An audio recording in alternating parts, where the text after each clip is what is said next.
The call came through just after midnight on September 20th, 1961. The dispatcher at the Laconia police station in New Hampshire picked up the phone to hear a voice that would echo through decades of UFO lore. It wasn't screaming. It wasn't hysterical. That's what made it worse. The man on the other end spoke with the careful precision of someone trying very hard to sound rational, while describing something utterly irrational. His name was Barney Hill, and beside him, his wife Betty was whispering something about lights in the sky that had followed them down Route 3 through the White Mountains. Route 3 at night is the kind of road that makes you understand isolation. It cuts through the spine of New Hampshire's White Mountains like a surgical incision, winding through forests so dense that even moonlight struggles to penetrate the canopy. On a clear night, your headlights become the only proof that civilization still exists somewhere beyond the tree line. For miles, there's nothing but asphalt, darkness, and the occasional reflective eyes of deer watching from the shoulder. This is where the Hills found themselves that September night, driving home from a vacation in Canada, expecting nothing more eventful than perhaps a close call with a moose. What they got instead was America's first widely publicized alien abduction case. But here's where the story splits into two equally disturbing possibilities. Either Betty and Barney Hill experienced something so profoundly traumatic that it defied conventional explanation, or they became patient zero for a contagion of belief that would infect UFO culture for generations to come. Mass hysteria doesn't require crowds. Sometimes it only needs two people, a dark highway, and the seeds of suggestion planted deep enough to bloom into memory. The details that emerged in the weeks and months following that night remain unsettling, regardless of which explanation you favor. There were hours the Hills couldn't account for. Missing time, they called it. They left the restaurant in Colebrook at approximately 10 in the evening for what should have been a 3-hour drive. They arrived home just before dawn, unable to explain where 5 hours had gone. Betty's dress was torn in ways she couldn't remember. The leather strap on Barney's binoculars was broken, as if ripped with considerable force. Both of their watches had stopped working. And on the trunk of their car, investigators would later find a series of circular marks that seemed to respond to compass needles, suggesting some form of magnetic disturbance. Then came the dreams. Betty began having nightmares about gray-skinned beings with large eyes conducting examination. Barney, a postal worker known for his rationality and composure, started experiencing anxiety so severe that he sought psychiatric help. This led them to Dr. Benjamin Simon, a Boston psychiatrist who specialized in hypnotherapy. Under hypnosis, separated and interviewed independently, both Betty and Barney described remarkably similar experiences. A craft descending, beings that moved with unnatural fluidity, medical examinations conducted with cold, clinical precision. The sessions were recorded, and if you listen to them today, you'll hear something that defies easy dismissal. These aren't the voices of people fabricating a story. They're the voices of people reliving trauma, whether that trauma has a conventional source or not. Skeptics point to several rational explanations. The Hills had been driving for hours and were likely exhausted. They discussed UFO sightings earlier that evening, after seeing what was probably Jupiter unusually bright on the horizon. Betty had checked out a UFO book from the library weeks before the incident. Perhaps, the skeptics argue, these elements combined with highway hypnosis, a known psychological phenomenon where drivers lose time and experience altered states during long, monotonous drives through darkness. Add racial tension to the equation. Barney was black, Betty was white, and this was 1961 America. They'd driven through areas where their interracial marriage drew hostile stares. Could the stress have manifested as something else entirely? A psychological escape into the extraordinary to avoid confronting the ordinary horrors of prejudice? But then there are the details that don't fit neatly into the skeptical framework. Under hypnosis, Betty described a star map shown to her by the beings, indicating where they claimed to come from. Years later, an amateur astronomer named Marjorie constructed a three-dimensional model based on Betty's drawing. She identified a pattern matching Zeta Reticuli, a binary star system 39 light-years from Earth. This was years before astronomers had accurately mapped that region of space. Coincidence? Perhaps. Or perhaps something more troubling.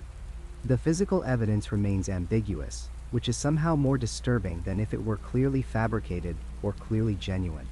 The circular marks on the car could have been anything. The stopped watches might have been mechanical failure. The torn dress and broken binocular strap could have prosaic explanations lost to time and fading memory. But taken together, they form a constellation of strangeness that resists easy dismissal. What transformed the Hill case from a curious footnote into a cultural phenomenon was timing. This happened at the height of Cold War paranoia, when Americans were learning to live with the possibility of annihilation from above. The skies had become a source of dread. Every unidentified blip on a radar screen could be the beginning of the end. Perhaps that's why the story resonated so deeply. It wasn't really about aliens. It was about powerlessness, about being watched by forces beyond our control or comprehension. Or perhaps the truth is simpler and more terrifying. Perhaps on that isolated stretch of Route 3, cutting through mountains older than human civilization, Betty and Barney Hill encountered something that our science cannot yet measure, and our psychology cannot yet process. Perhaps the most disturbing aspect of their story isn't what happened or didn't happen on that September night, but what it reveals about the fragility of our certainty. We want the universe to be either safely material or thrillingly mysterious. But rarely do we consider that it might be both, and that the intersection of those realities could be more unsettling than either extreme. The Hills never sought fame. They never profited significantly from their story. They simply tried to make sense of an experience that defied sense-making. Barney died in 1969 of a cerebral hemorrhage at age 46, never having recanted his account. Betty lived until 2004, spending decades fielding questions, defending their credibility, and wondering about those missing hours. So we're left with a question that has no comfortable answer. What if the scariest possibility isn't that they were lying, and it isn't that they were telling the truth? What if the scariest possibility is that truth itself becomes unstable on dark highways cutting through ancient mountains, where the certainties we use to navigate daily life simply stop working? What if Betty and Barney Hill discovered that reality has thin places, and they drove through one at exactly the wrong moment? Or exactly the right one, depending on whether you think some mysteries are meant to be solved, or simply survive. On a cool September evening in 1961, two people sat in a modest living room in Portsmouth, New Hampshire, unable to speak about what had happened to them just days before. Betty and Barney Hill looked like any other married couple of that era, quietly going about their lives, working hard, contributing to their community. But they carried a secret that would eventually reshape the entire landscape of how America thought about the unexplained. What made their story so compelling, so enduring, wasn't just what they claimed happened to them on a dark stretch of highway. It was who they were, the lives they led, and the world they navigated every single day. To understand why the Hill case became a watershed moment in the history of unexplained phenomena, you have to understand the people at its center. This wasn't a tale spun by attention seekers or fringe believers looking for their moment in the spotlight. This was a story that emerged reluctantly, painfully, from two individuals who had everything to lose by speaking up and nothing to gain except ridicule and suspicion. Barney Hill was 39 years old in 1961, a man who carried himself with quiet dignity despite the constant pressure of living as a black man in a society still deeply segregated, even in the supposedly progressive Northeast. He worked for the United States Postal Service, a federal job that provided stability and respectability, the kind of position that meant something in a community, that spoke of reliability and trustworthiness. But Barney was more than just a postal worker punching a clock and bringing home a paycheck. He was deeply involved in the civil rights movement at a time when such involvement could carry real consequences, real danger. He served on the board of directors for the local chapter of the National Association for the Advancement of Colored People, attending meetings, organizing community efforts, speaking out against injustice when speaking out required courage. He worked with the United States Community Relations Service, mediating disputes, building bridges in a fractured society. These weren't the activities of someone seeking attention or prone to flights of fancy. These were the commitments of a serious man dedicated to concrete, measurable change in the real world. Barney understood evidence, understood persuasion, understood that credibility was a currency he couldn't afford to squander. Betty Hill was 42, a graduate of the University of New Hampshire with a degree in social work. She worked for the state, serving children and families in crisis, navigating bureaucracies and case files, making decisions that affected real lives. Her job required discernment, required the ability to assess situations clearly, to separate fact from fiction, to document carefully and professionally. She was known among her colleagues as competent, compassionate, and thoroughly grounded. She wasn't someone who chased sensational stories or believed every wild tale that came across her desk. But perhaps, what made Betty and Barney most notable, what made their lives most complicated in 1961, was their marriage itself. They were an interracial couple in an America where such unions were still illegal in many states, still viewed with suspicion and hostility, even where they were permitted by law. When they married in 1957, they became one of the few mixed-race couples in their region, living in a spotlight they never asked for, navigating stares and whispers and the constant low hum of social disapproval. Portsmouth, New Hampshire, was more liberal than many places, but that didn't mean acceptance came easily or completely. Every trip to the grocery store, every dinner at a restaurant, every public appearance was a small act of defiance against prevailing social norms.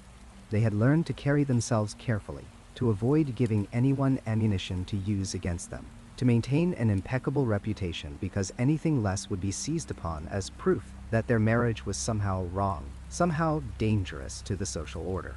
This was the context of their lives, the pressure they lived under every single day. They were already under scrutiny, already subject to judgment, already marked as different and therefore suspect in the eyes of many. The absolute last thing they needed was to add another layer of strangeness, another reason for people to question their judgment, their sanity, their place in the community. So when they returned from their drive through the White Mountains on that September night, exhausted and confused, with gaps in their memory and a growing sense that something deeply wrong had occurred, their first instinct was silence. Complete and absolute silence. They told no one. They tried to file the experience away, to explain it rationally, to move on with their lives as if nothing had happened. Betty eventually confided in her sister, who encouraged her to report the sighting to Pease Air Force Base. But even that report was carefully limited, sanitized, focused only on what could be described as a possible conventional aircraft. It would take weeks before Betty began reading about unexplained aerial phenomena, trying to understand what she and Barney might have witnessed. It would take months before the full strangeness of their experience began to surface. And it would take years before the most disturbing details emerged under hypnosis, details they themselves had not consciously remembered. The America of 1961 was a nation caught between the wonder of the space age and the paranoia of the Cold War. The Soviet Union had put Yuri Gagarin into orbit just months earlier, proving that humanity could leave the planet, could venture into the cosmos. President John F. Kennedy had committed the nation to landing on the moon before the decade's end. The sky, once the domain of birds and dreams, had become a frontier, a battlefield, a realm where anything seemed possible. But that same sky was also a source of deep anxiety. Unidentified objects could be Soviet aircraft, spy planes, missiles. The threat of nuclear annihilation hung over daily life like a sword suspended by the thinnest thread. Children practiced duck and cover drills in schools. Families built fallout shelters in their backyard. Every strange light, every unexplained radar return, carried the weight of potential catastrophe. Into this atmosphere of wonder and fear, reports of flying saucers had become increasingly common. The modern UFO era had begun in 1947 with Kenneth Arnold's sighting over Washington state and the famous Roswell incident. Through the 1950s, the Air Force's Project Blue Book had collected thousands of reports, most eventually explained as conventional phenomena, but a stubborn percentage remaining officially unidentified. By 1961, UFO culture was developing its own mythology, its own community of believers and researchers. But it was still largely a fringe interest, associated with science fiction enthusiasts, conspiracy theorists, and people dismissed by mainstream society as cranks or attention seekers. The label of flying saucer believer carried social stigma, marked you as gullible at best, delusional at worst. Betty and Barney Hill understood these stakes perfectly. They lived in a world where they were already marked as different, already fighting for respect and acceptance. To come forward with a story of strange lights and missing time would be to risk everything they had built, everything they were working for. It would give ammunition to everyone who already doubted them, who already questioned their judgment for daring to cross racial lines in marriage. The dynamics of their relationship added another layer of complexity. Barney was more skeptical by nature, more reluctant to accept extraordinary explanations. He had served in the army during World War II, had seen combat, had developed a practical, grounded worldview. Betty was more open to possibilities, more willing to explore unusual explanation. As the weeks passed after their experience, this difference created tension between them. Betty wanted to understand, to investigate, to find answers. Barney wanted to forget, to move on, to protect their reputation and their peace of mind. They were ordinary people, in other words. People with jobs and bills and community commitments. People with hopes and fears and reputations to protect. People who happened to have an extraordinary experience that they never wanted, and certainly never sought out. This ordinariness, this very reluctance, is what would eventually make their case so compelling, so difficult to dismiss. When their story finally did become public, years after the initial incident, it would resonate precisely because of who they were. These weren't publicity seekers spinning tales for profit or fame. These were respected community members, reluctant witnesses, people who had everything to lose and nothing to gain by speaking out. Their credibility, built over years of steady work and civic engagement, became the foundation upon which one of the most famous cases in UFO history would rest. In that modest living room in Portsmouth, in the autumn of 1961, Betty and Barney Hill carried a burden they could barely articulate even to each other, let alone to the world. They were ordinary people thrust into extraordinary circumstances, and the weight of that collision between the mundane and the impossible would shape not just their own lives, but the way an entire culture thought about the unexplained. The evening of September 19, 1961, began like any vacation's end, ordinary and tinged with that familiar melancholy of leaving a place you've enjoyed. Betty and Barney Hill packed their luggage into their '57 Chevrolet Bel Air outside their Montreal hotel, the city lights beginning to twinkle as dusk settled over the St. Lawrence River. They had spent a pleasant few days in Canada, a rare respite from their demanding lives back in Portsmouth, New Hampshire. Betty worked as a social worker, Barney as a postal worker, and they were an interracial couple in an era when such unions still drew unwanted attention and whispered comments. Perhaps that's why they cherished these escapes together, these moments when they could simply be husband and wife, away from the complicated world below the border. They set off around 5 in the evening, planning to drive through the night to arrive home by the early morning hours. The route was straightforward, familiar territory for experienced road trippers. Highway 3 south through the darkness, through the vast stretches of rural Quebec, and into northern New Hampshire. Betty had packed sandwiches. Barney had made sure the car was fueled and ready. Their Dachshund, Delzy, settled into the back seat.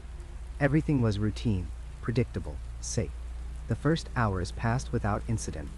They talked about the vacation, about work waiting for them, about nothing in particular, the kind of comfortable conversation that long married couples fall into on lengthy drives. The radio played softly. The headlights cut through the gathering darkness, illuminating the center line and the towering pines that pressed close to the roadway. This was empty country, sparsely populated, the kind of landscape where you could drive for 30 minutes without seeing another car. It was around 9 o'clock when they first noticed the light, just south of Lancaster, New Hampshire, in the White Mountains region. Betty saw it first, a bright point in the night sky that seemed oddly mobile.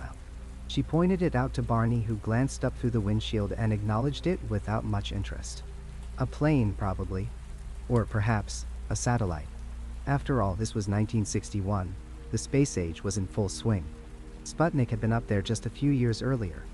The sky was full of new things now. But the light didn't behave like a plane. As they continued driving south on Route 3, Betty kept watching it. It seemed to be moving in an unusual pattern, not following the straight trajectory you'd expect from commercial aircraft. It appeared to descend, then rise again. It swung in arcs across the sky. She mentioned it again to Barney, her voice carrying a hint of uncertainty now, a small thread of unease. Barney tried to reassure her, tried to reassure himself. There had to be a rational explanation. Perhaps it was a small plane on some irregular flight path. Perhaps atmospheric conditions were creating an illusion of strange movement. He had served in the army during World War II, had seen plenty of aircraft. This was just something ordinary being made to seem extraordinary by the lateness of the hour and the isolation of their surroundings. But the light continued to follow them. Mile after mile, it paced their vehicle, maintaining a consistent relationship to their position on the highway. When they slowed down, it seemed to slow. When they sped up, it kept pace. The coincidence was becoming harder to dismiss. Betty's unease was growing into something more substantial, a cold worry that settled in her stomach. Barney's jaw was tight now, his hands gripping the steering wheel with more force than necessary.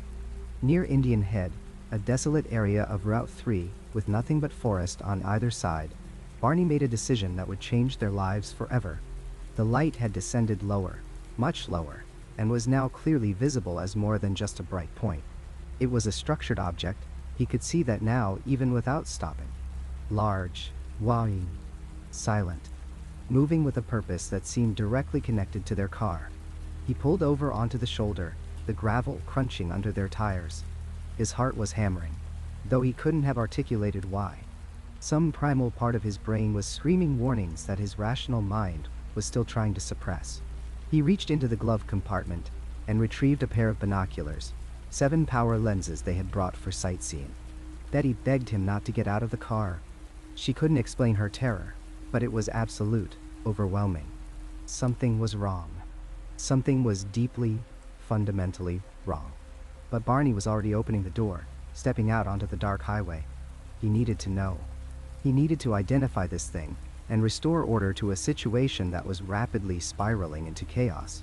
He walked into the middle of the empty road, lifted the binoculars to his eyes, and focused on the object that now hung perhaps 80 to 100 feet above the ground, just beyond the tree line in an open field. What he saw through those lenses would haunt him for the rest of his life. It was a craft, undeniably structured and deliberate in its construction. Pancake-shaped, he would later describe it, with rows of windows that glowed with an intense white light. And in those windows, he could see figures. Beings, not human. They were looking at him, and he was looking at them, and in that moment of mutual observation, something inside Barney Hill broke. He described them later as having large eyes, elongated heads. They were wearing some kind of uniform, black and gleaming. There were at least half a dozen of them visible in the windows, and they were moving with coordinated purpose, as if preparing for something. One of them, the one Barney would come to think of as the leader, was staring directly at him with an intensity that felt like a physical force. The terror that seized him was not the fear of danger, not the adrenaline response to a threat. It was something older, more fundamental. The fear a rabbit feels frozen in the gaze of a predator. The fear embedded in the deepest parts of the human brain, the parts that remember when we were prey. He heard himself screaming. The binoculars fell from his hands. He was running back to the car, screaming words he would later barely remember. Something about them being there to capture him, to take him. A certainty that had no rational basis but felt absolutely true. He threw himself into the driver's seat, slammed the car into gear and accelerated wildly down the highway. Betty was crying, asking what he saw, what was happening. Delzy was barking frantically in the back seat. Barney couldn't form coherent words. He just drove, pushing the Bel Air as fast as it would go on the winding mountain highway, desperate to put distance between them and whatever was in that field. And then they heard the beeping, a series of rhythmic electronic tones that seemed to come from everywhere and nowhere at once. Not from the radio, not from outside the car. The sound seemed to penetrate the vehicle itself, vibrating through the metal frame. Beep, I. Beep. No. Beep. My. Measured, deliberate, unlike any sound either of them had ever heard. The tones seemed to do something to them, to change their awareness. The last thing Barney consciously remembered was gripping the steering wheel and trying to focus on the road while those impossible sounds filled the car. Then another series of beeps, different in tone. And suddenly, impossibly, they were 35 miles further south on the highway. Neither of them had any memory of driving that distance. One moment they were just south of Indian Head, still in the White Mountains region. The next conscious moment, they were near Ashland, with no recollection of the intervening time or distance. The transition was seamless and complete, like a film with a section cut out. They looked at each other in confusion and dawning horror. What had just happened? Where had they been?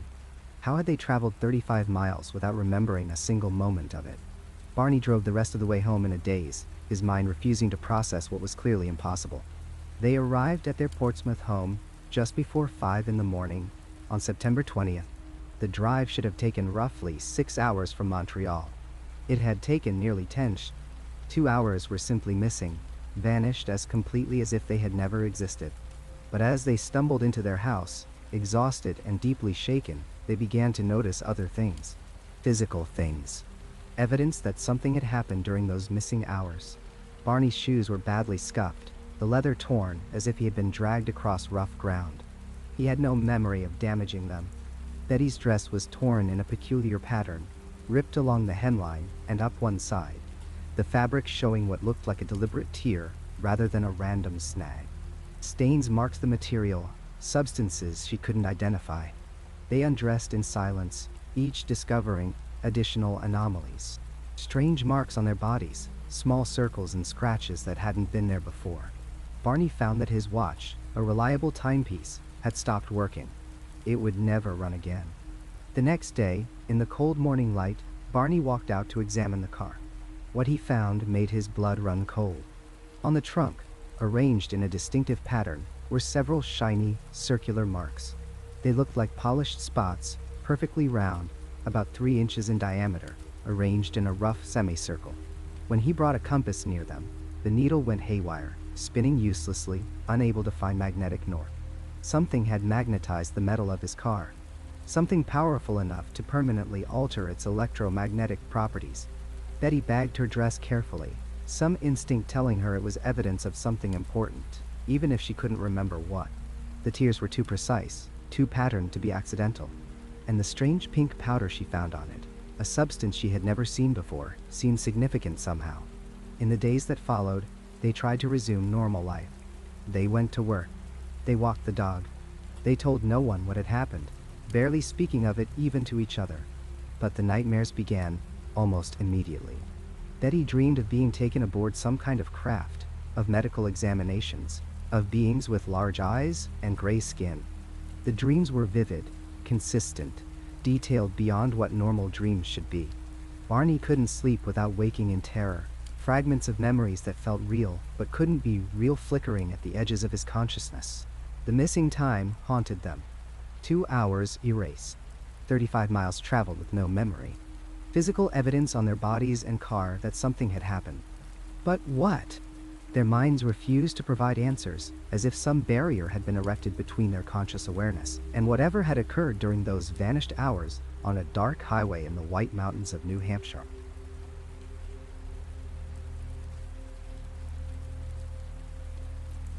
The drive home from the White Mountains had lasted an eternity, and yet when Betty and Barney Hill finally pulled into their driveway in Portsmouth, New Hampshire, they discovered something impossible.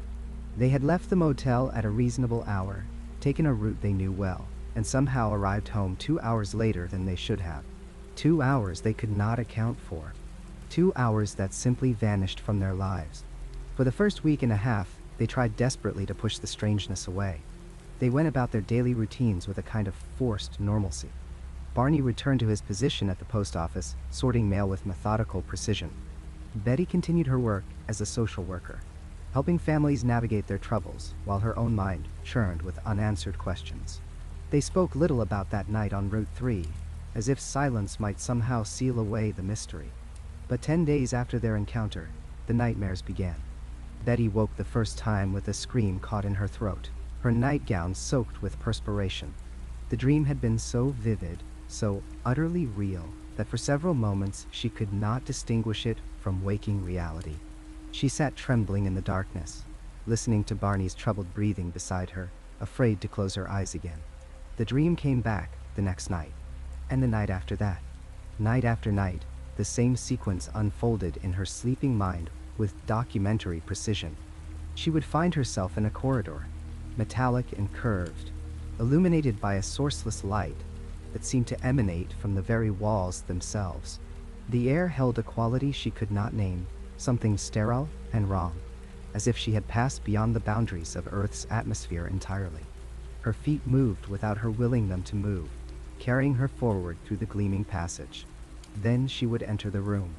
It was circular, or perhaps hexagonal, the angles difficult to determine in that strange light. In the center stood an examination table, if such a mundane word could describe it.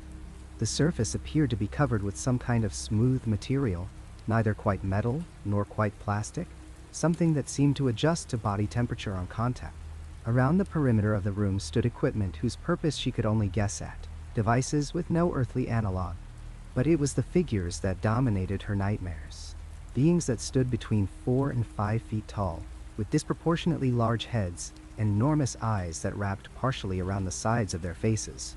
Their skin held a grayish pallor, their mouths mere slits, their bodies slight and almost fragile in appearance. They moved with purpose and intelligence, communicating among themselves in ways Betty could not quite perceive, but somehow understood. One figure stood apart from the others. Betty came to think of him as the examiner, the leader of this impossible crew. He carried himself with an air of authority, directing the others with subtle gestures. When those vast, dark eyes fixed upon her, she felt utterly exposed, as if he could see not just her body, but the deepest recesses of her thoughts. In the dream, she lay upon the table. The examination began. They studied her with clinical detachment, these beings from nowhere and everywhere. They took samples of her hair, her skin. They examined her ears, her eyes, her mouth. The examiner produced instruments that defied description, tools whose functions she could only dimly comprehend. They were thorough, methodical, treating her as a specimen to be catalogued and understood. Then came the worst part, the moment when Betty would wake, gasping and clutching at her face. The examiner approached with a long needle, impossibly long, attached to some kind of device. He moved it toward her face, toward her nose, and despite her terror, she could not move, could not resist. The needle entered her nostril, pushing deeper than should be possible, into some cavity she did not know existed. The pain was extraordinary, a burning spike driven into the very center of her head. She heard herself screaming in the dream, begging them to stop, and the examiner would pause, place his hand upon her forehead, and somehow the pain would subside. He told her, in that wordless way, that they were testing her, that the others had not perfected the procedure, that she should not be afraid. But Betty was afraid. Night after night, she relived this violation with perfect clarity. The dreams continued, unfolding like chapters in an unwanted story. After the examination, the examiner would show her things, perhaps as a reward for her cooperation, perhaps simply because he wished to. He brought her to another room where a star map hung suspended in the air, or perhaps projected upon a screen, three-dimensional and impossibly complex. Lines connected certain stars, trade routes he called them, places these beings traveled in their incomprehensible journeys across the cosmos. Betty studied the map in her dreams, memorizing the patterns, the positions of stars, the thick lines and thin lines connecting them. She asked which star was theirs, where they came from. The examiner indicated a pattern, but told her she would not understand, that she lacked the frame of reference to comprehend their origin. She woke from these dreams and immediately sketched what she had seen, filling notebook after notebook with drawings of the examination room, the equipment, the beings themselves, and especially that star map eye. The details never varied. The consistency was maddening. Barney noticed the change in his wife immediately. Betty had always been energetic, optimistic, a woman who attacked life with enthusiasm. Now she moved through their home like a ghost, hollow-eyed from lack of sleep, jumping at unexpected sounds. She began sleeping with the lights on, something she had not done since childhood. But Barney had his own demons growing. He developed anxiety that manifested physically, a tightness in his chest that made breathing difficult. His stomach churned constantly, a burning sensation that no amount of antacids could quell. His doctor diagnosed ulcers, stress-related, and prescribed medication. But the ulcers were only the beginning. Approximately 3 weeks after their drive through the White Mountains, Barney discovered the warts, a ring of them, perfectly circular, arranged around his groin area in a pattern that seemed deliberately placed. They appeared overnight, or so it seemed, emerging without warning or explanation. His physician had never seen anything quite like them. The distribution was unusual, the sudden onset strange. They discussed removal, treatment options, but could not explain their origin. Barney became convinced they were connected to that night, to those missing hours. But connected how? He could not remember. Unlike Betty with her vivid dreams, Barney's memories remained locked away, inaccessible. He knew only that something had happened, something his conscious mind refused to acknowledge. His sleep deteriorated. When he did manage to drift off, he would wake suddenly, heart pounding, certain that someone was in the room with them. He began checking the locks obsessively, circling through the house multiple times each night, ensuring every window was secured, every door bolted. The behavior was compulsive, irrational, and he knew it, but he could not stop himself. The strain began to show in their marriage. They had always been partners, united against a world that did not always approve of their interracial union. But now a wedge of fear and confusion drove between them. Betty wanted to talk about her dreams, to process what she believed had happened. Barney wanted only to forget, to bury the entire incident and move forward with their lives. But forgetting proved impossible. Betty's sister, who Betty had confided in almost immediately after the incident, suggested they report what had happened to the authorities. The idea terrified them both. Who would believe such a story? A mixed-race couple from New Hampshire claiming to have encountered a flying craft and lost 2 hours of time? They would be dismissed as attention seekers, or worse, committed to psychiatric care.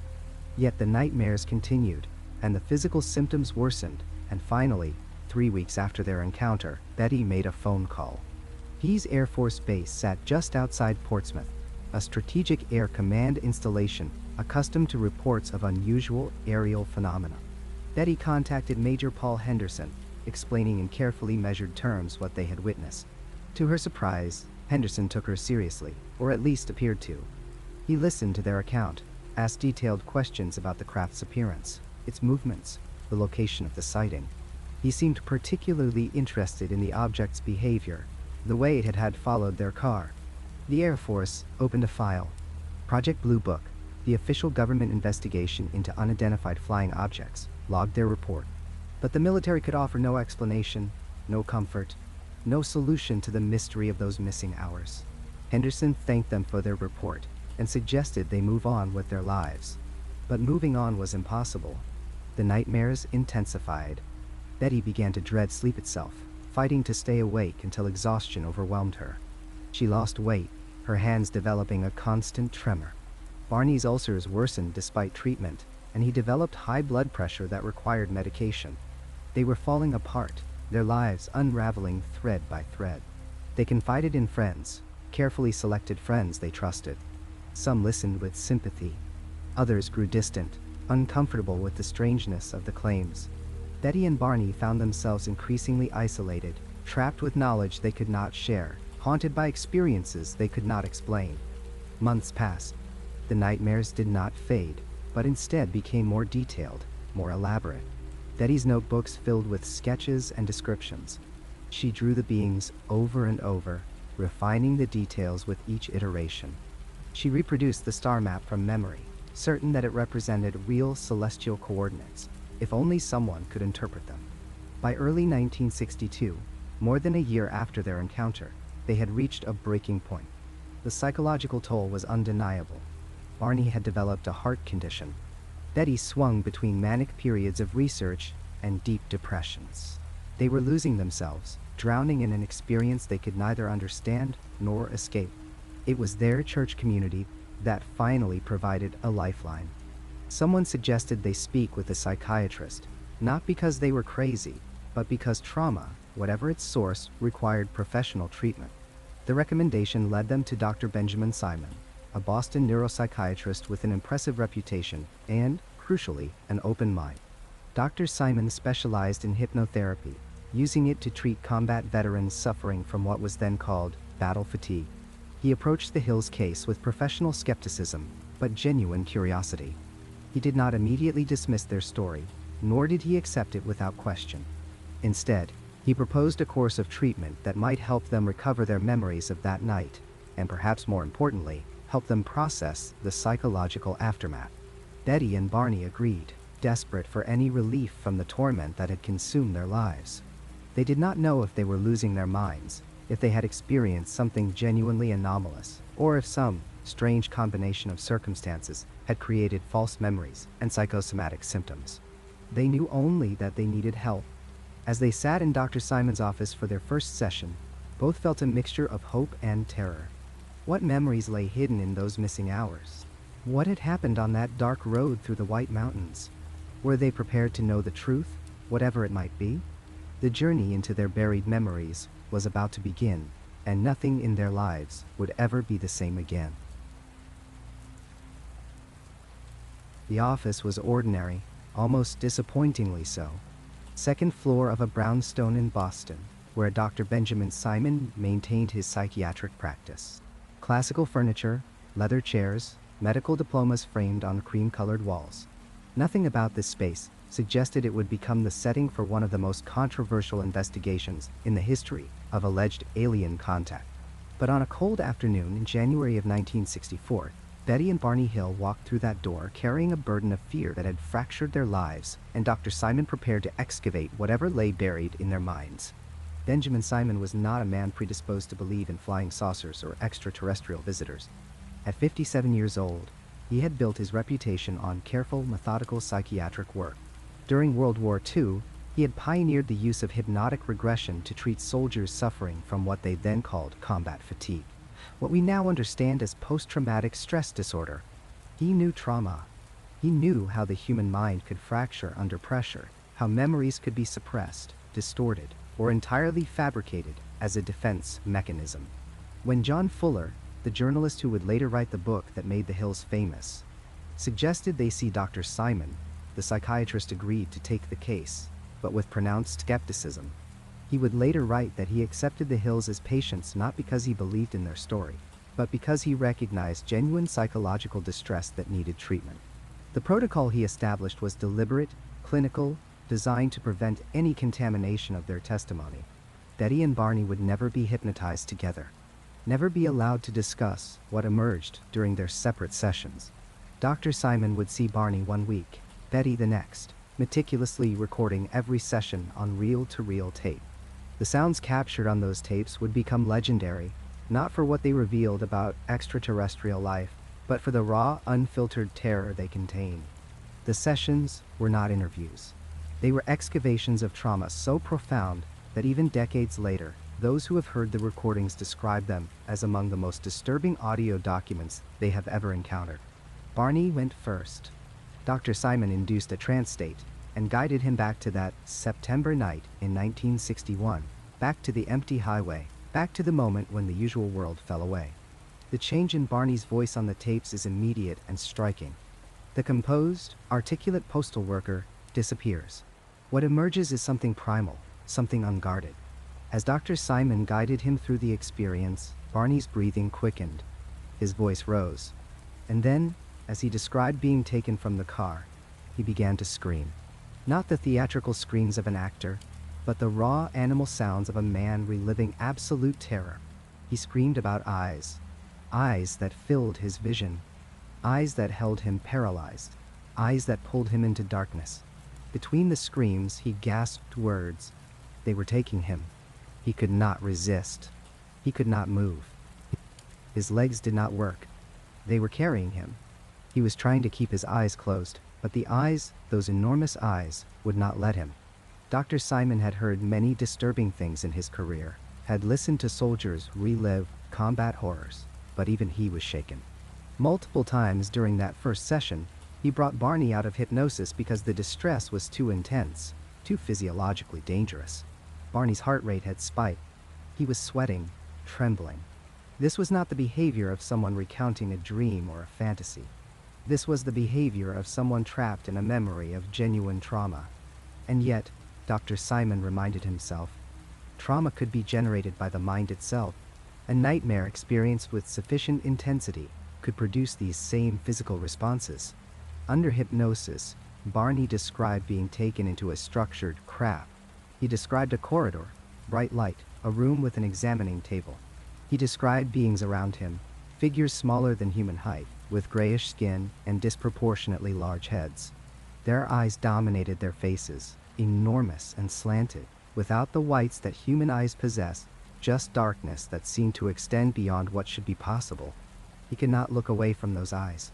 In his hypnotic state, Barney insisted the beings had no mouths, or if they did, they were so minimal as to be nearly invisible, just a simple line or slit that did not move when they communicated with him, because they did not speak, not aloud. The communication came directly into his mind, wordless but clear. They were examining him. They would not harm him. He must not be afraid, but he was afraid. He was more afraid than he had ever been in his life. Betty's sessions, conducted separately with no knowledge of what Barney had described, followed a different emotional trajectory. Where Barney's hypnosis was characterized by explosive terror, Betty's was marked by detailed observation and an eerie calmness punctuated by moments of profound fear. Under hypnosis, she described the same sequence of events: the lights in the sky, the descent toward the car, the missing time that she could now fill in. She described being taken aboard, not carried as Barney was, but walking, supported by beings on either side of her. She too described the room, the examining table, the bright light, but where Barney had been lost in the paralysis of fear, Betty had observed, questioned, tried to understand. Her descriptions under hypnosis contained sensory details she had never mentioned in her initial reports or even in her dreams. She described the texture of the being's skin, which appeared smooth but felt different, almost like dolphin skin, cool and slightly damp. She described a humming sound that pervaded the craft, not mechanical but somehow organic, as if the vessel itself were alive. She described the smell, which was medicinal, antiseptic, but with an undertone of something else, something unfamiliar. These were not the kinds of details that typically appear in dreams. Dreams are visual, sometimes auditory, but rarely incorporate smell and touch with such specificity. Betty described the examination in clinical detail. They had taken samples, hair samples, skin scrapings. They had used instruments she did not recognize, tools that looked almost familiar, but functioned in ways she could not understand. One device, which she described as looking somewhat like a large magnifying glass, was passed over her body without touching her skin, yet she felt warmth, felt as if it were reading her somehow. She described a long needle, thin and flexible, that they inserted into her abdomen. This procedure caused her significant pain, and under hypnosis, Betty cried out, relived the shock and hurt of it. The beings seemed surprised by her pain response, as if they had not expected it, and one of them, the one she identified as the leader, passed his hand in front of her face, and the pain stopped completely. The leader was central to Betty's account. She described him as slightly taller than the others, more communicative, almost curious about her. And it was this being with whom she had what she described as a conversation. Under hypnosis, Betty recounted asking where they were from, and the leader had shown her a map. A three-dimensional display appeared in the air before her, showing patterns of stars and lines connecting them. Some lines were solid, representing what she understood to be trade routes or regular travel paths. Others were dotted, representing expeditions or less frequent journeys. Betty studied this map, tried to memorize it, and later, under hypnosis, she drew what she remembered. That star map would become one of the most analyzed pieces of evidence in the entire case. In 1969, a schoolteacher and amateur astronomer named Marjorie spent years creating three-dimensional models of nearby star systems, trying to match them to Betty's drawing. Fish eventually proposed that the map showed a view from the Zeta Reticuli star system, with trade routes connecting to other stars, including our sun. The correlation was striking enough that it convinced many people that Betty could not have fabricated such a thing. Skeptics countered that with enough stars and enough lines, any pattern could be matched to something, that the human brain is designed to find patterns even in randomness. Dr. Simon himself remained agnostic on the star map, noting only that Betty had drawn it with conviction. The consistencies between Barney and Betty's separate accounts were remarkable. Both described beings approximately 5 feet tall with gray skin and enormous eyes. Both described being taken aboard a craft. Both described examination procedures. Both described telepathic communication. Both described a leader figure who seemed in charge. Both recalled the same sequence of events, the same route through the craft, the same approximate duration of the experience. These consistencies, emerging from hypnotic sessions conducted weeks apart with no communication between the subjects, suggested either a shared genuine experience or an extraordinarily coordinated unconscious collaboration. But there were discrepancies too, details that did not align. Barney insisted the beings had no discernible mouths, just smooth skin where a mouth should be. Betty remembered seeing slits, small openings that moved slightly but were not used for speech. Barney could not recall much of what happened during the examination itself, as if that portion of memory had been more deeply suppressed or erased. Betty remembered extensive details of her examination and her conversation with the leader. Barney's emotional response under hypnosis was consistently terror, overwhelming and primal. Betty's response was more varied, moments of fear mixed with curiosity, even attempts at communication and understanding. These discrepancies suggested that if this were a fabricated or shared fantasy, it was not a perfectly coordinated one. Each mind had processed the experience through its own filter, added its own interpretation, remembered with its own emphasis. The sessions continued through months of 1964 and into 1965.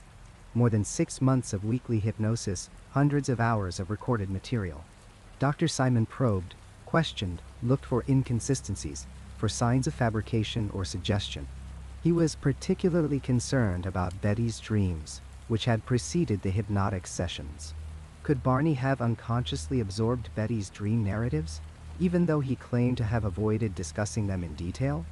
Could the hypnosis itself be creating false memories, the mind filling in gaps with imagery drawn from Betty's dreams, from science fiction stories, from cultural narratives about flying saucers? When Dr. Simon finally compiled his conclusions, they were conflicted, carefully worded, the statement of a scientist confronted with data that did not fit comfortably into any existing framework. He stated clearly that he did not believe the Hills had been abducted by extraterrestrial beings. He attributed their shared experience to what he called a shared dream, or fantasy, possibly initiated by Betty's dreams, and then absorbed or co-created by Barney through some process of unconscious communication between the couple. And yet, even as he wrote this conclusion, Dr. Simon acknowledged elements he could not fully explain. The intensity of the trauma was real. The physical symptoms, the anxiety, the nightmares, the damaged relationship, these were not the products of simple dreams. Something had happened to them, something that their minds interpreted as profoundly threatening. Dr. Simon could not explain the physical evidence. The polished spots on the car, the damaged dress, the scuff marks on Barney's shoes. He could not explain the original sighting itself, which had been reported before the missing time, before the dreams, when they were simply two people who had seen unusual lights in the sky. He could not explain why Barney's terror under hypnosis was so profound, so visceral, that it had physical effects, elevated heart rate, profuse sweating, vocalizations that sounded like a man facing death. The mind can create powerful experiences, certainly. In his final assessment, Dr. Simon wrote that he believed the Hills had experienced something traumatic on that September night, but he could not determine what that something was. The abduction narrative, he felt, was a construction, a way for their minds to process and explain an experience that defied normal explanation. But what was the original experience? He did not know. He could not say. And in that uncertainty, in that gap between the reality of their trauma and the inadequacy of conventional explanations, the Hill case found its lasting power. It was not proof of alien visitation, but it was proof that something beyond our current understanding had touched two ordinary people and left them forever changed.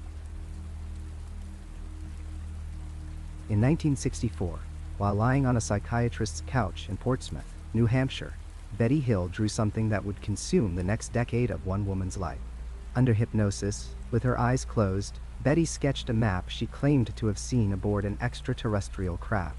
The beings who had taken her, she said, had shown her this map when she asked where they came from. It was covered with dots and lines, circles of varying sizes scattered across what she described as a three-dimensional display.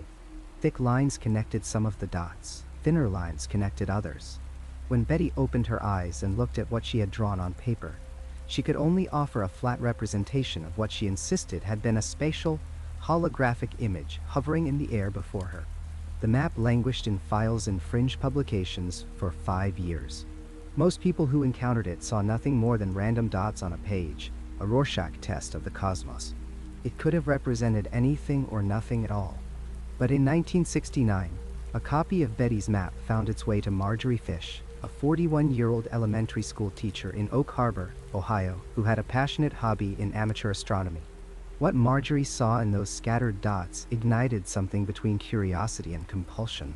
She asked herself a question that most people would have dismissed as absurd. What if this map was real? What if someone could actually figure out where these beings claimed to be from? Marjorie Fish understood the magnitude of the problem immediately. The universe contains hundreds of billions of stars. Even limiting the search to nearby sun-like stars, the possibilities numbered in the hundred. Betty's map showed no labels, no coordinates, no scale. It was a pattern without context, drawn by a woman who had no formal training in astronomy, describing something she had supposedly seen while in a deeply traumatic and altered state of consciousness. The rational response would have been to dismiss it entirely. Instead, Marjorie decided to build the universe in her living room. She began with the astronomical catalogs, available in 1969. The Glaze catalog of nearby stars became her Bible, a compilation of stars within 25 parsecs of our sun. Marjorie made a crucial assumption that would guide all her work. If beings were visiting Earth, they likely came from relatively nearby. Interstellar travel across thousands of light years seemed improbable even for an advanced civilization. She focused on stars within approximately 55 light years, the distance beyond which the data became increasingly incomplete and unreliable. Then she imposed another filter, one based on astrobiology and common sense. She eliminated stars that were clearly unsuitable for life as we understood it. Giant stars that would burn out too quickly for complex life to evolve. Binary systems where the orbital mechanics would make stable planetary orbits unlikely, though she noted the exceptions where such systems might still harbor habitable zones. Variable stars whose output fluctuated too wildly. White dwarfs and red giants at the end of their stellar lives. She wanted stars like our sun, stable and long-lived. Stars that could warm planets for billions of years while life slowly emerged and evolved and perhaps eventually looked up at the night sky and wondered what lay beyond. What remained was still a daunting list. Marjorie needed to see these stars in 3 dimensions to understand their actual spatial relationships to each other and to Earth. This was 1969, decades before computer modeling would make such visualization trivial. So Marjorie went to a craft store and bought beads and string and sheets of plastic. She converted the astronomical coordinates, right ascension and declination and distance, into positions in 3-dimensional space. Then, in her living room, she began to hang the stars. The work was painstaking and consumed her evenings and weekends. She suspended beads from fishing line at precise distances and angles, each bead representing a star, each position calculated and recalculated. The volume of space she was mapping was enormous. A sphere dozens of light years across, compressed into a construction that filled her living room. She had to be able to move around it, to view it from different angles, because perspective was everything. Betty's map had been drawn from a single viewpoint, somewhere in that volume of space, looking in a particular direction. Marjorie had to find that viewpoint. She created multiple models as her methodology evolved. She tested different combinations of stars, different patterns. Each time she thought she had found something promising, she would view her bead model from every conceivable angle, looking for an arrangement that matched the distinctive pattern of Betty's map. The thick lines and thin lines that Betty had drawn were particularly important. Marjorie theorized these might represent trade routes or exploration paths, with the thick lines showing major routes between important stars and the thin lines showing secondary connections. For months, nothing matched. The patterns never quite aligned. The perspective was always wrong. Some researchers who heard about her project thought she was wasting her time, seeing meaning in meaninglessness, trying to find a signal in pure noise. The human brain is exceptional at finding patterns, even where none exist. We see faces in clouds and constellations in random stars. Perhaps Marjorie was doing the same thing, forcing order onto chaos. Then, after hundreds of hours of work, Marjorie positioned herself at a particular point relative to her model and looked toward a specific region of her suspended bead. The pattern clicked into focus. The distribution of stars, the relationships between them, the overall geometry matched Betty's map with startling precision. At the center of the pattern, the base stars from which all the lines radiated outward were two beads hanging close together. They represented Zeta Reticuli, a binary star system in the southern constellation Reticulum, approximately 39 light-years from Earth. Marjorie's hands must have trembled as she marked the position, double-checked her calculations, looked again. The correlation was undeniable.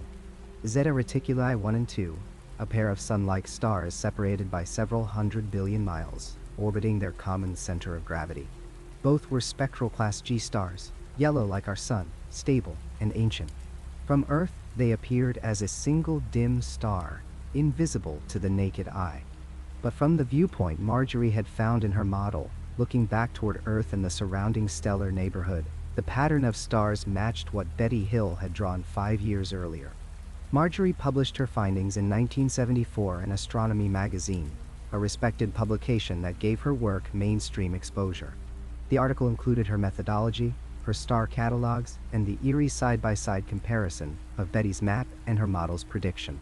The response was immediate and polarized. Some amateur astronomers replicated her work and confirmed the correlation. The pattern was there. You could build the model yourself and see it. Others were deeply skeptical. Carl Sagan, the prominent astronomer and science communicator, suggested that with enough stars in the sample, a pattern match was inevitable, a statistical artifact rather than evidence of anything meaningful. Given sufficient data points, the human eye and mind will find patterns. Show someone enough random configurations, and eventually one will look meaningful. This was the constellation fallacy writ large, the same impulse that made ancient humans connect random stars into hunters and bears and swans. The academic debate intensified when other astronomers ran the statistics. How probable was this match? What were the odds that a random drawing would correlate so closely with actual stellar positions? Some analysts concluded the correlation was statistically significant, beyond what chance alone would predict. Others designed their calculations differently and arrived at opposite conclusions, arguing that the match was well within the bounds of probability, especially given the subjective nature of deciding what constituted a match in the first place. Different researchers weighted different factors. How precisely did the angles need to match? How much variation was acceptable in the distances? Were the lines Betty drew meaningful, or just embellishment? The controversy took a strange turn in the years following Marjorie's publication. As astronomical surveys improved and more powerful telescopes came online, additional stars were discovered in the region of space Marjorie had mapped, and some of these newly discovered stars appeared to fit the pattern as well. They occupied positions on Betty's map that had seemed empty or confusing in Marjorie's original model. But now, with more complete data, the pattern became even more coherent. This detail was deeply unsettling to both believers and skeptics. Betty Hill had drawn her map in 1964 under hypnosis, describing what she claimed to have seen in 1961. Marjorie Fish had worked with the star catalogs available through the early 1970s. But stars discovered in the late 1970s and early 1980s, stars that weren't in any catalog available to either woman, appeared to match positions on Betty's original map. How could Betty have drawn stars that astronomers wouldn't discover for another 15 or 20 years? Skeptics argued this proved nothing. With enough vague dots on a page, future discoveries would inevitably land near some of them.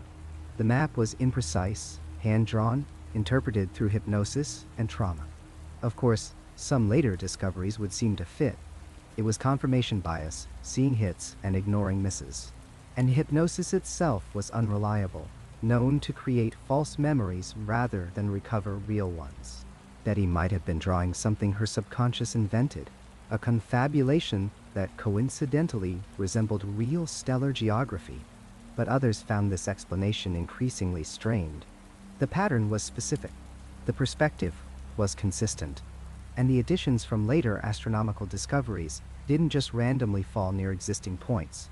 They filled in the pattern in ways that made geometric sense, that strengthened rather than weakened the overall correlation.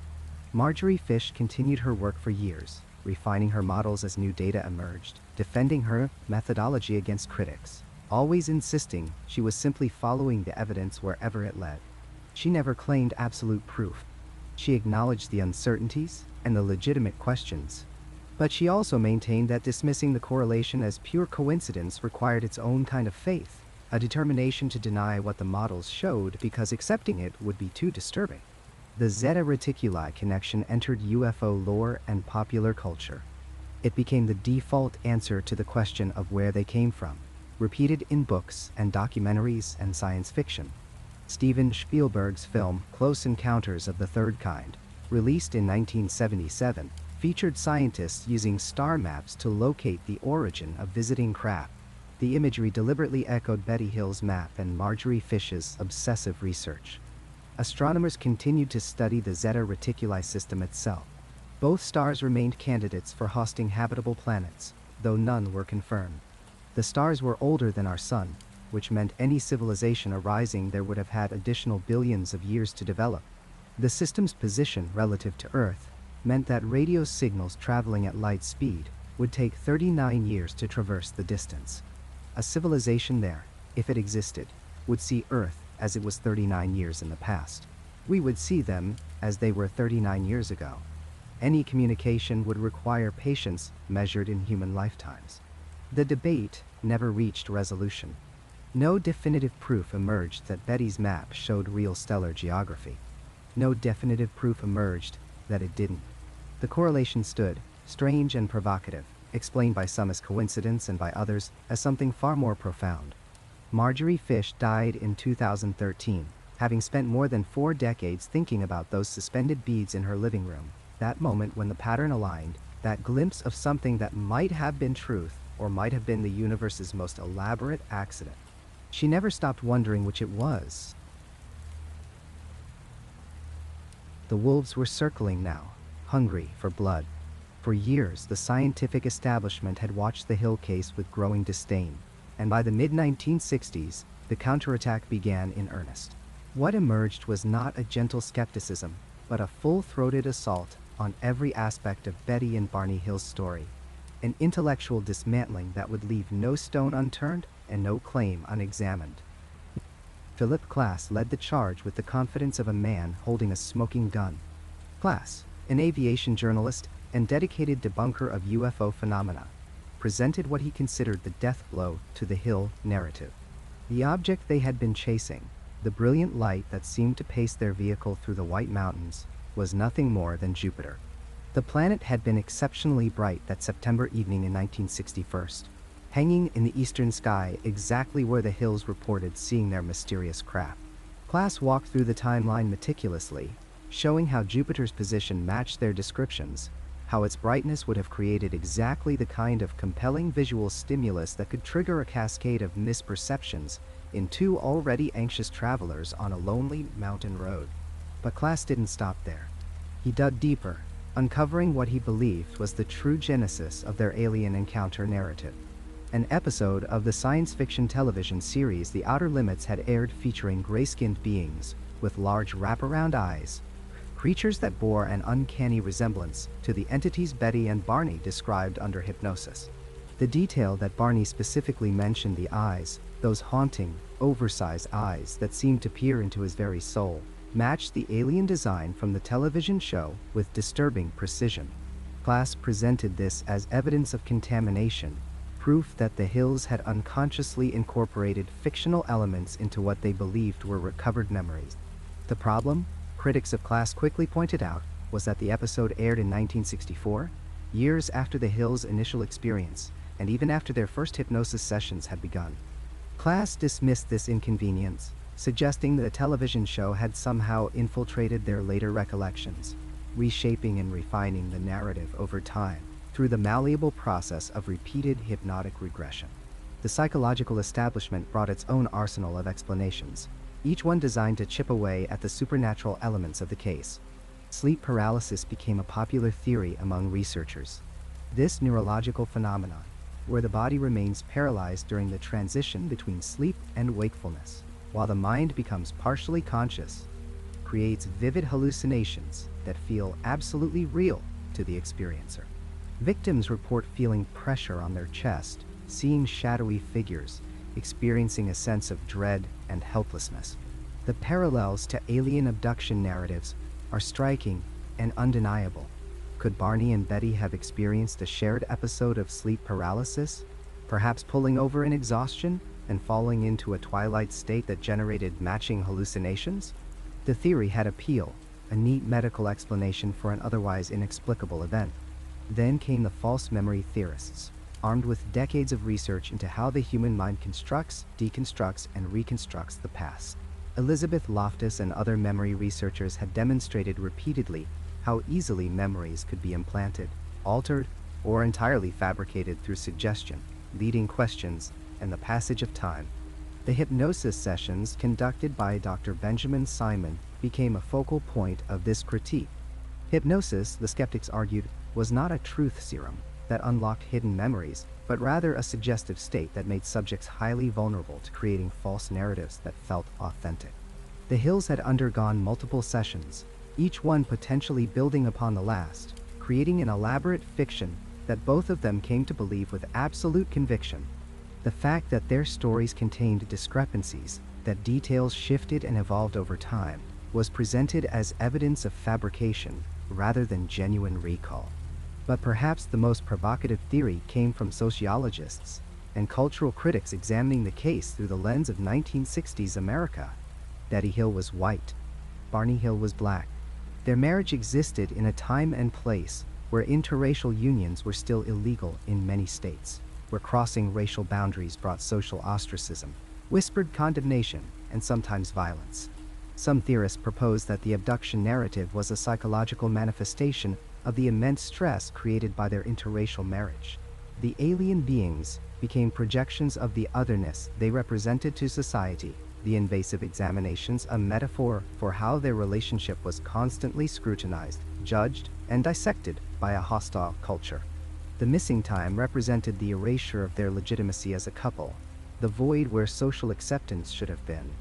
This racial anxiety theory gained traction in academic circles, offering a framework that connected the personal trauma of living as an interracial couple in 1961 with the specific details of their alleged encounter. Robert Schieffer, another prominent skeptic, attacked the case from multiple angles with prosecutorial precision. He questioned the timeline, the physical evidence, the reliability of hypnotically recovered memory. He pointed out inconsistencies in the Hills' various retellings, moments where dates didn't align or descriptions shifted. Schieffer argued that the case had been contaminated from the beginning by Betty's interest in UFO literature, by the sensational media coverage, by the very process of investigation itself.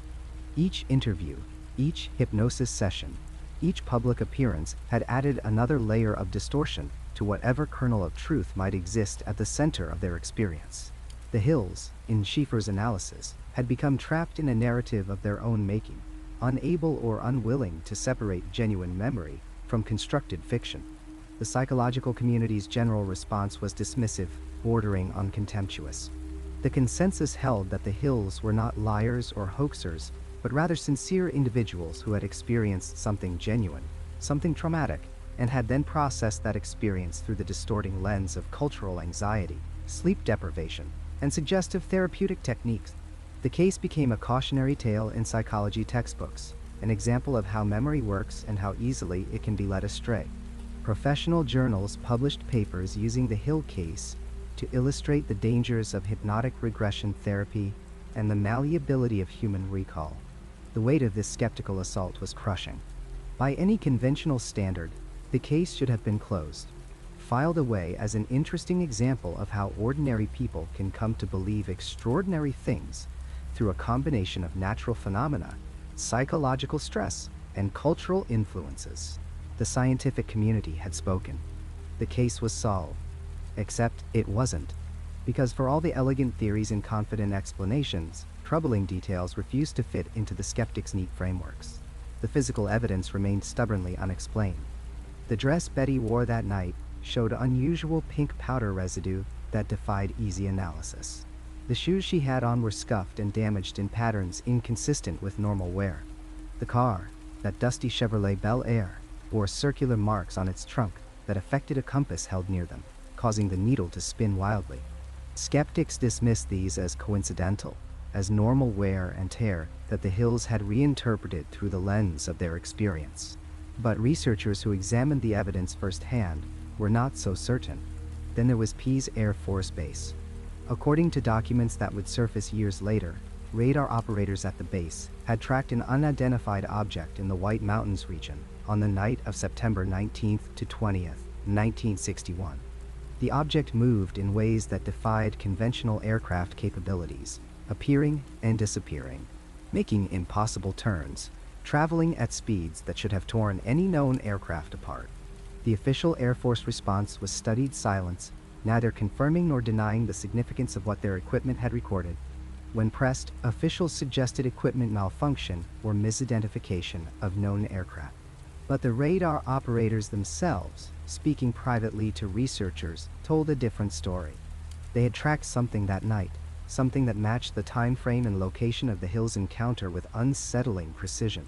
The independent witnesses added another layer of complexity that the debunkers struggled to address. The Hills had not been alone on those mountain roads. At least 6 other individuals in the White Mountains region that same evening reported seeing unusual lights in the sky, objects that moved in ways that contradicted normal air traffic patterns. These witnesses had no connection to the Hills, no knowledge of their experience when they filed their own reports. The testimonies came from different locations, different perspectives, but they painted a consistent picture of something unusual happening in the skies over New Hampshire that September night. Coincidence? The skeptics said. Mass hysteria, they suggested. Misidentified aircraft or astronomical phenomena observed by multiple suggestible individuals. But the explanations felt forced, stretched too thin to cover all the data points. Stanton Friedman entered the arena with the methodical approach of a nuclear physicist accustomed to dealing with verifiable data.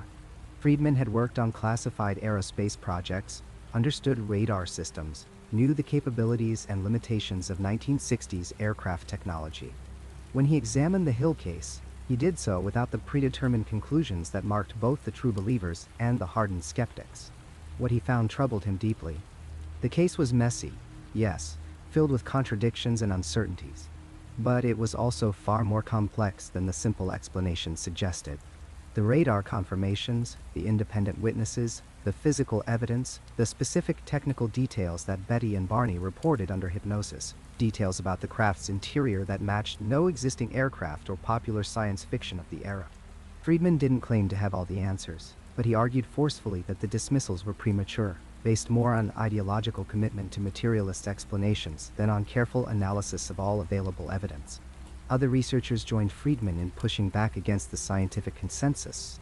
They pointed out the circular reasoning in many skeptical arguments, how the conclusion that UFOs could not exist led inevitably to dismissing any evidence that suggested otherwise. They challenged the false memory explanations by highlighting the consistency of core elements in the Hills account, even as peripheral details vary. They questioned the sleep paralysis theory by noting that the Hills were driving when their experience began, not in bed or resting. They rejected the racial anxiety framework as an unfalsifiable interpretation that said more about the theorists' assumptions than about the Hills' actual experience. The debate became vicious, personal, ugly. Reputations were staked on positions taken. Academic careers were built on debunking or defending the case.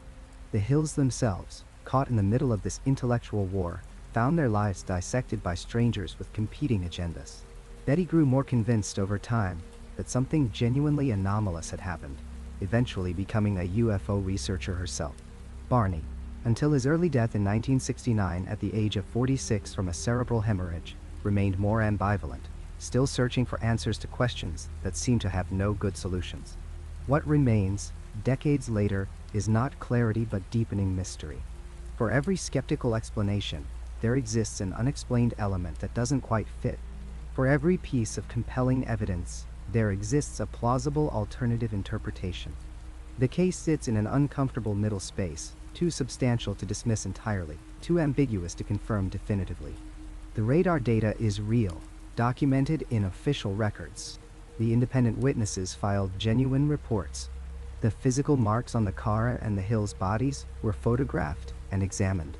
But Jupiter was indeed bright that night, and memory is indeed malleable, and cultural anxieties do indeed shape how we interpret ambiguous experiences. The uncomfortable truth is that we may never know what really happened on that mountain road.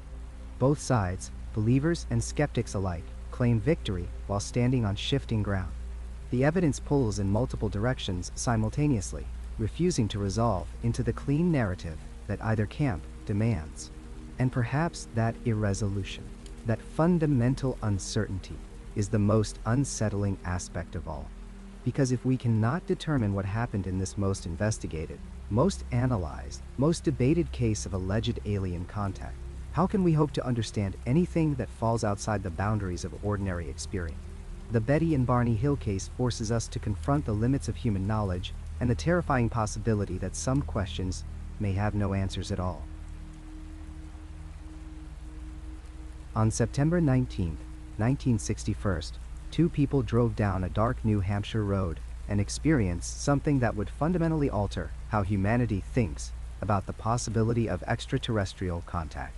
Whether what happened to Betty and Barney Hill was objectively real or a shared psychological phenomenon is almost beside the point now, because the legacy of their story transcends the question of its truth. The Hills gave us a template, a blueprint that would be reproduced thousands of times in the decades that followed. Before Betty and Barney came forward, alien encounter stories were scattered and inconsistent.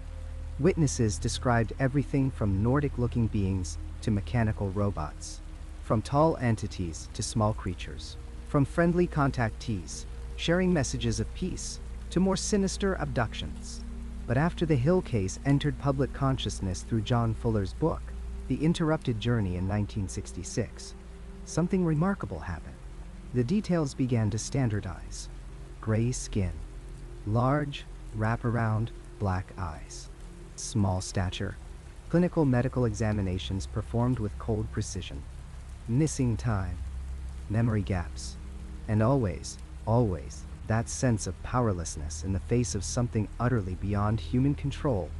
This raises a question that cuts to the very heart of how we understand reality and consciousness. Did the Hills describe something that had always been happening, finally giving voice to an experience that others had endured in silence? Or did their story create a cultural archetype so powerful that it shaped subsequent experiences, giving form to ambiguous memories and unexplained fears? The human mind is remarkably susceptible to suggestion, capable of constructing elaborate false memories that feel absolutely genuine to the person experiencing them. But it is also capable of perceiving truths that consensus reality is not yet ready to accept. The years following their experience took dramatically different paths for Betty and Barney. The stress of their experience, the hypnotic regression sessions, the publicity, and the ongoing attempts to make sense of what happened took a visible toll on both of them. Barney developed severe ulcers and chronic high blood pressure. On February 25, 1969, just 7 years after their encounter became public knowledge, Barney Hill died of a cerebral hemorrhage at the age of 46.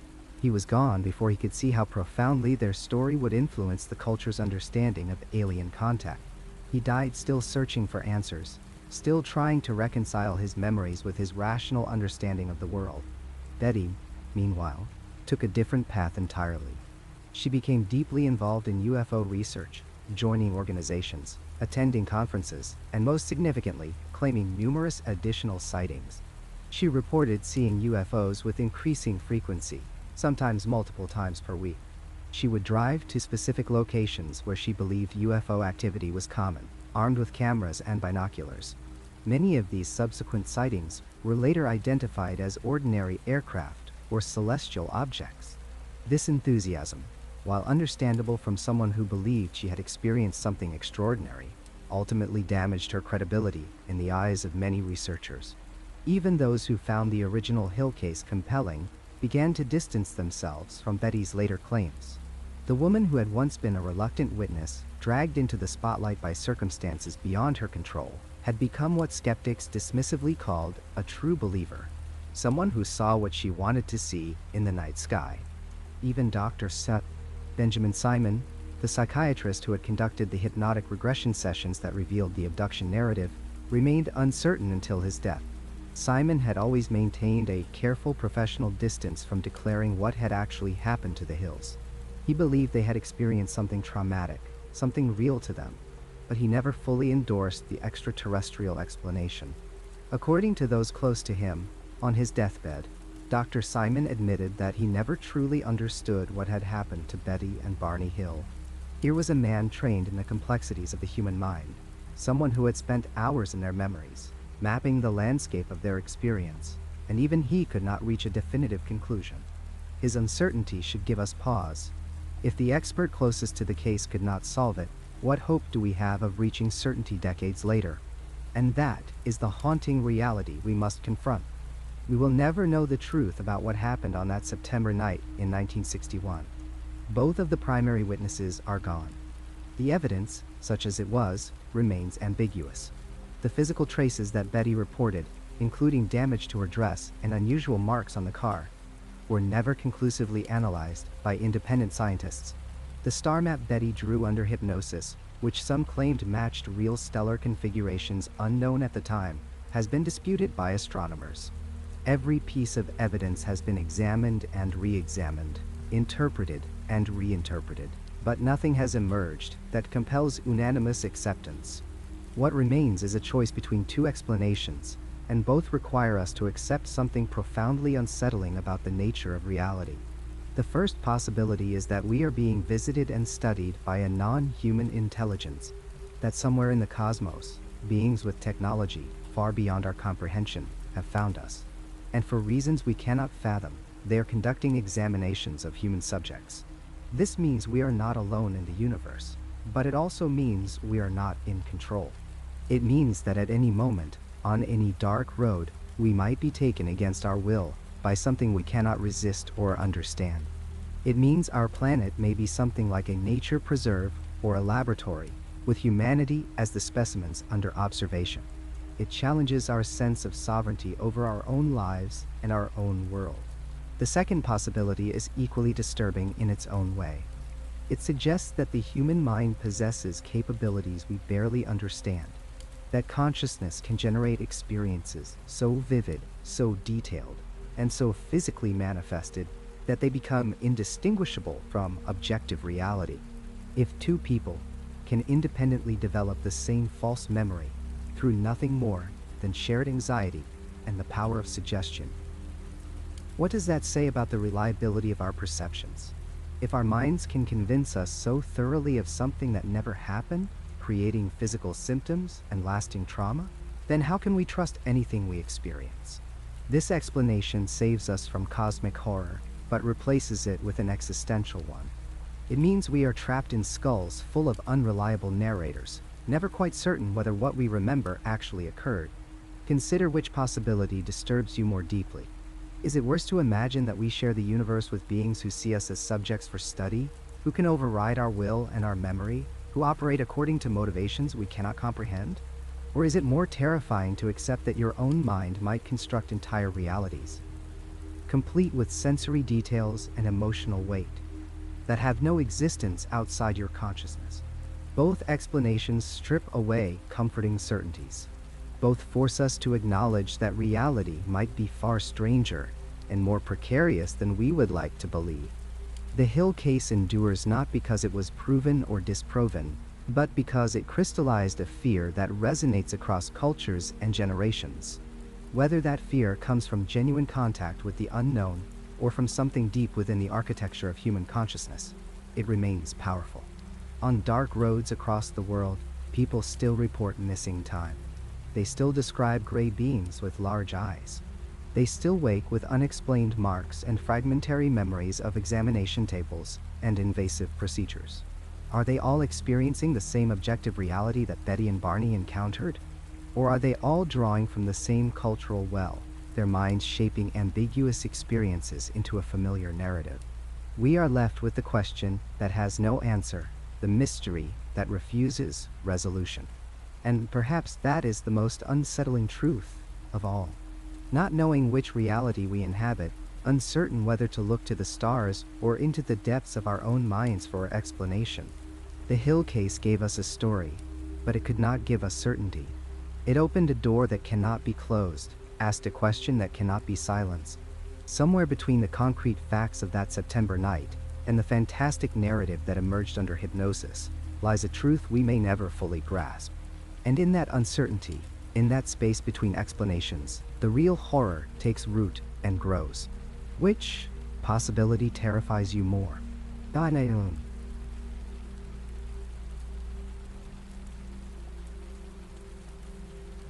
That's where this journey ends for tonight. If you made it all the way here, subscribe and hit the bell for more long-form stories like this. Check out the videos on screen for more right now. Drop your own experiences in the comments below. Thanks for listening, and I'll see you in the next one.